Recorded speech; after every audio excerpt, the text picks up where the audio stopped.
What I'm working on here today is a Tecumseh powered snow thrower that my brother-in-law and niece picked up on the curb. We'll see if we can get it going. I can see right away that the primer is disconnected here, so first thing I'm going to do is check to see if it has spark. You can remove the spark plug here, and then ground it out.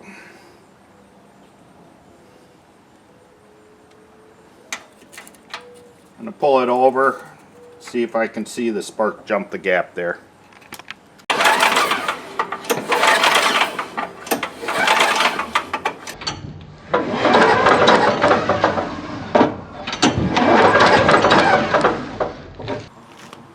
Okay, needed a brand new spark plug, but we do have spark.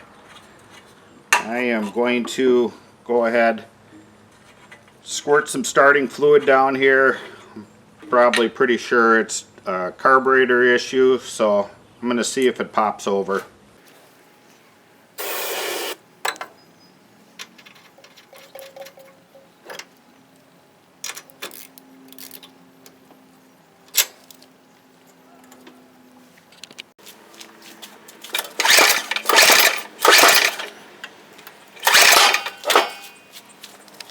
Okay, it didn't fire over. There might be a valve hanging up a little bit, but the carburetor's all froze up.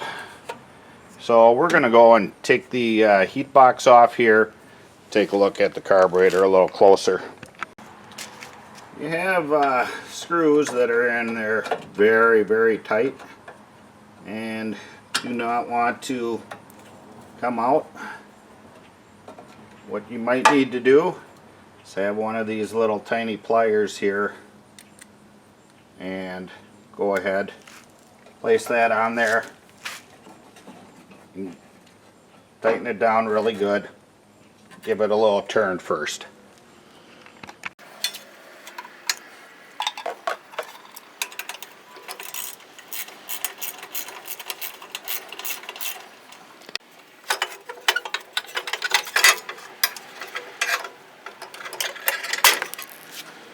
Apparently I didn't need to remove that screw. Okay, this carburetor is pretty well froze up. Here's the choke. It's not moving very freely at all. And I'm sure the fuel is pretty rancid, so we'll drain the fuel tank and then we'll disassemble this carburetor here. Maybe it can be saved. There are aftermarket ones for pretty reasonable, and we might just go that route.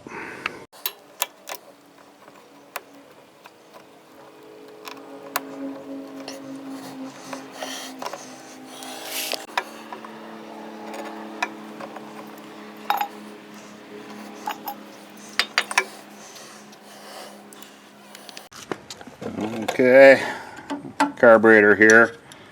Go ahead. Need a 7/16 wrench here. Want to loosen these bolts, and then we're going to go and disconnect the fuel line on the other side.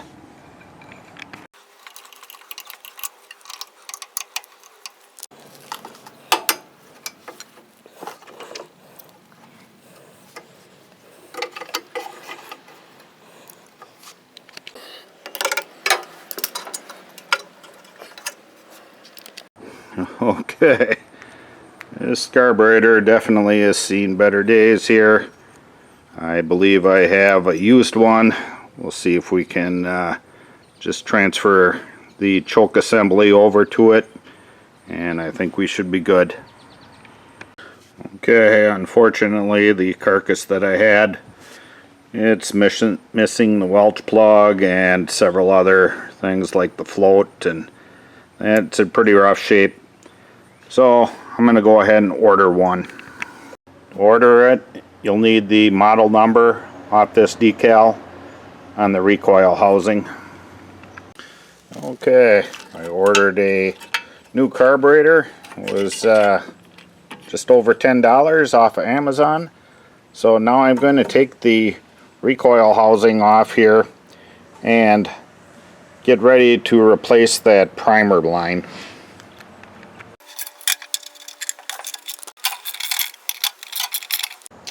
Okay, the carburetor has arrived.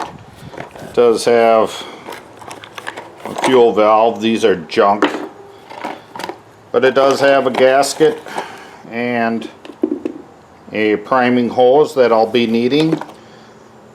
Many a times these aftermarket carburetors, they do not have these holes tapped, so you'll have to take a tap and remove the bracket here, put it on there, and the choke assembly, we'll have to take that off and transfer it to our new one here.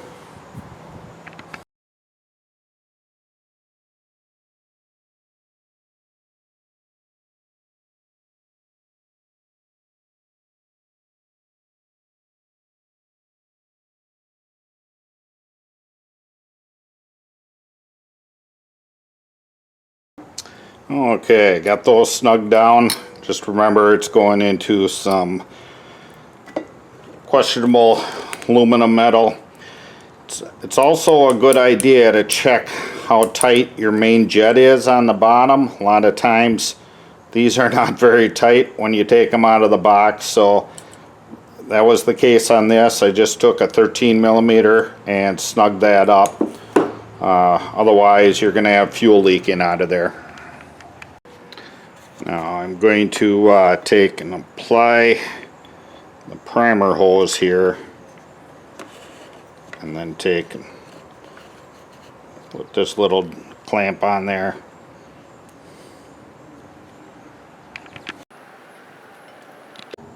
Okay, simply pulled this rotten primer hose off of the primer here.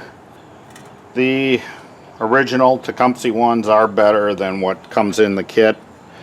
The kit ones, they tend to crack over time. This one's still in good shape, so we'll just leave it in there. Okay, install this carburetor here. We do have a new gasket that we'll be using. We'll put our throttle link governor in there.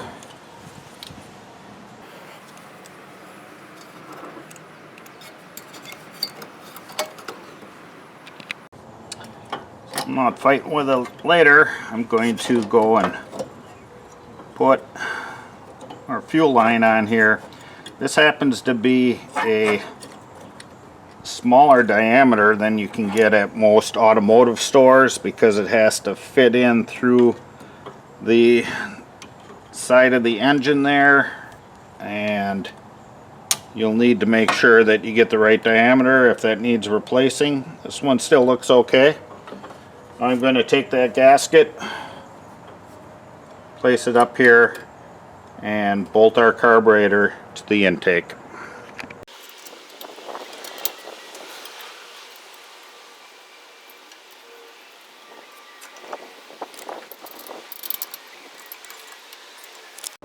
Okay, now that I got those carburetor the carburetor bolted on there, I'm going to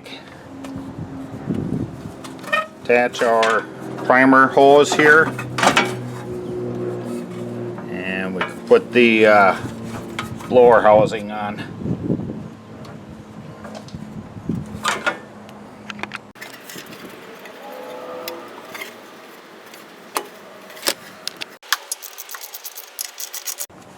Okay, now that I got those 4 bolts tightened up, we'll go and put our throttle linkage up here.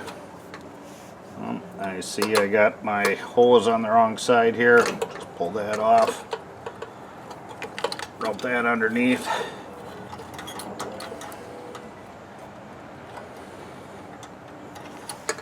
And we'll put these couple screws in there.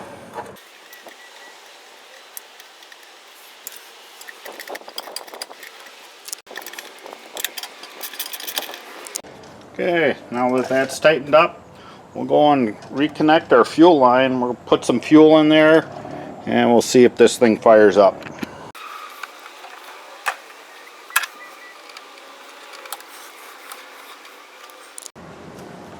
turn the fuel valve on.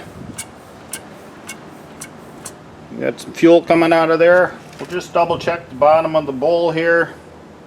Looks nice and dry. Turn the choke on. Give her a pull.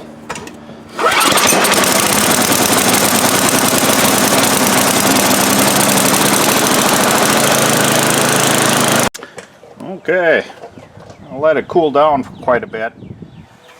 We can go and put this heat box on, since this is all cold now.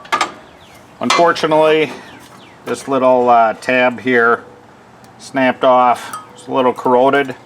So what I'm going to do is just put one of these splices in here.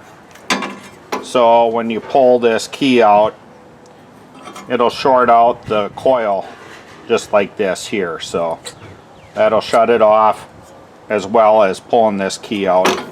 Has the same concept in here.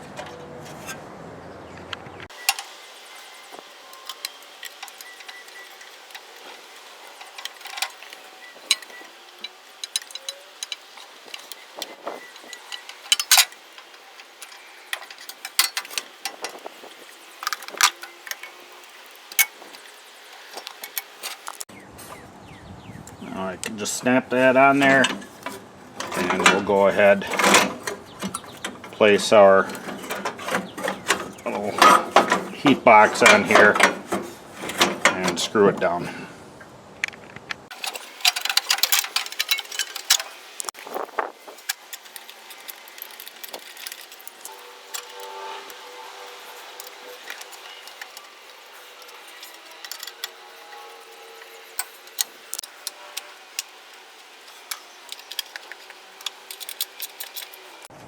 I'll reattach our electric start switch here.